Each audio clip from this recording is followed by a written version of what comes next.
राम राम। मैं पंडित एस.के. मिश्र विचित्रा यक्षिणी साधना के विषय में इस वीडियो के माध्यम से मैं प्रकाश डालने वाला हूँ।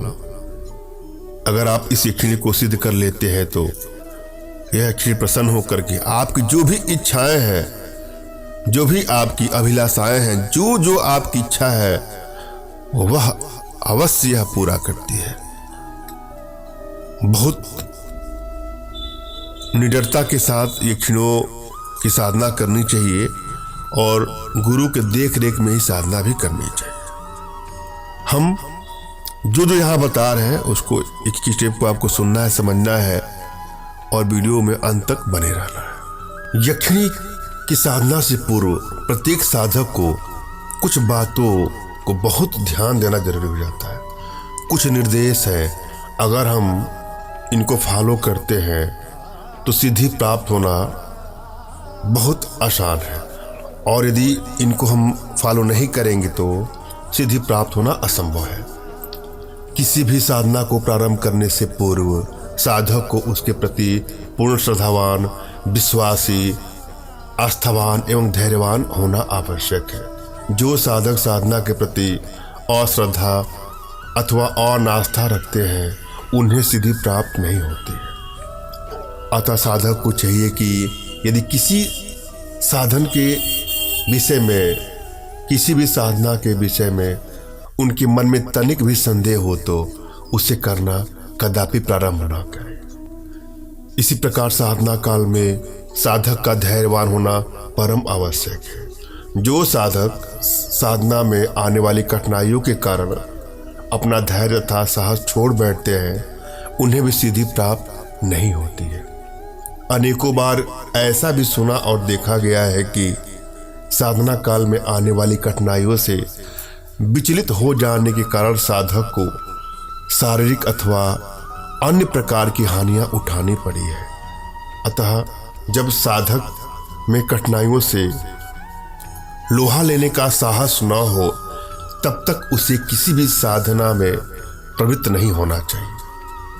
तांत्रिक साधना का मार्ग खतरों से भरा हुआ होता है।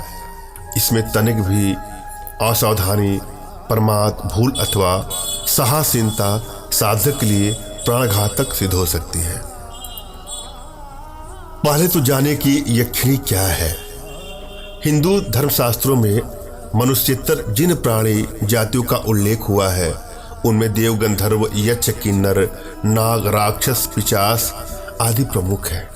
इन जातियों के स्थान जिन्हें लोक कहा जाता है भी मनुष्य जाति के प्राणियों से भिन्न पृथ्वी से कहीं अन्यत्र अव्यवस्थित है। इनमें से कुछ जातियों का निवास आकाश में और कुछ का पाताल में माना जाता है। इन जातियों का मुख्य गुण इनको सार्वभौमिक संपन्नता है, अर्थात इनके लिए किसी वस्तु को प्राप्त कर लेना अथवा प्रदान कर देना सामान्य बात है। ये जातियां स्वयं विविध संपत्तियों की स्वामिनी हैं।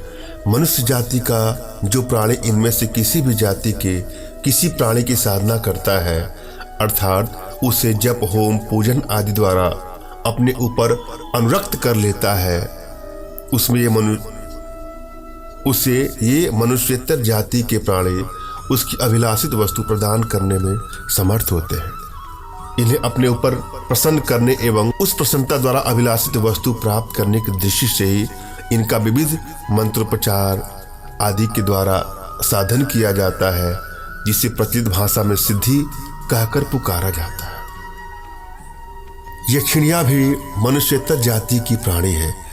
ये यक्ष जाति के पुरुषों की पत्नियां हैं और इनमें विविध प्रकार की शक्तियां सन्निहित मानी जाती हैं। विभिन्न नामधारणी यक्षिणियां विभिन्न शक्तियों से संपन्न है। अतः विभिन्न कार्यों की सिद्धि एवं विभिन्न अभिलाषाओं की पूर्ति के लिए तंत्र शक्तियों द्वारा विभिन्न यक्षिणियों के साधन की क्रियाओं का आविष्कार किया गया है। यक्ष जाति चूंकि चिरंजीवी होती हैं, अतः यक्षिणियां भी प्रारंभिक काल से अब तक विद्यमान है और वे जिस साधक पर प्रसन्न हो जाती हैं उसे अभिलाषित वर अथवा वस्तु प्रदान करती है। अब से कुछ 100 वर्ष भारतवर्ष में यक्ष पूजा का अत्यधिक प्रचलन था। अब भी उत्तर भारत के कुछ भागों में जखैया नाम से यक्ष पूजा प्रचलित है। पुरातत्व विभाग द्वारा प्राचीन काल में निर्मित यक्षों की अनेक प्रस्तर मूर्तियों की खोज की जा चुकी है। देश के विभिन्न पुरातत्व संग्रहालयों में यक्ष तथा यक्षिणियों की विभिन्न प्राचीन मूर्तियां भी देखने को मिल सकती हैं। कुछ लोग यक्ष तथा यक्षिणियों को देवता तथा देवियों की ही एक उपजाति के रूप में मानते हैं और उसी प्रकार उनका पूजन तथा आराधना आदि भी करते हैं। इनकी संख्या सहस्त्रों में है। शास्त्रों के अनुसार यक्षिणी साधन की विधियों का वर्णन किया जाता है। शास्त्रों में लिखा गया है कि साधन काल में तथा उसके पश्चात साधक को चाहिए कि वह मांस, मदिरा एवं पान का परित्याग कर दे और किसी का स्पर्श न करे। साधन काल में प्रतिदिन प्रातः काल नित्य कर्म से निवृत्त हो स्नान करके किसी एकांत स्थान में मृग चर्म पर बैठकर मंत्र का तब तक जप करे जब तक कि सिद्धि प्राप्त न हो। जिस यक्षिणी के साधन में जिस विधि का उल्लेख किया गया है उसी के अनुसार आचरण करना चाहिए। यक्षिणी का ध्यान करते समय उसका माता, भगिनी, पुत्री अथवा मित्र के रूप में चिंतन करना। और जब भी आप कोई साधना करें तो गुरु की सानिध्य में करें। साधना के विषय में आप कुछ भी जानना चाह रहे हो तो कमेंट बॉक्स के नीचे आपको टाइप करना है। यहाँ पर एक मंत्र की आवश्यकता है, पहले मंत्र को सुन लीजिए। मंत्र है ओम विचित्र विचित्र रूपे सिद्धिम कुरु कुरु स्वाहा। पुनः सुन ले, ओम विचित्र विचित्र रूपे सिद्धिम कुरु कुरु स्वाहा। साधना विधि क्या है? बट वृक्ष के नीचे पवित्र होकर जो मंत्र मैंने बोला है उसका 1 लाख आपको जप करना है तथा बंदूक के फूल, शहद, अन्न और दूध इन सबको मिलाकर हवन करें तो विचित्रा यक्षिणी प्रसन्न होकर साधक को मनवांछित फल प्रदान करती है। धन्यवाद। राम राम।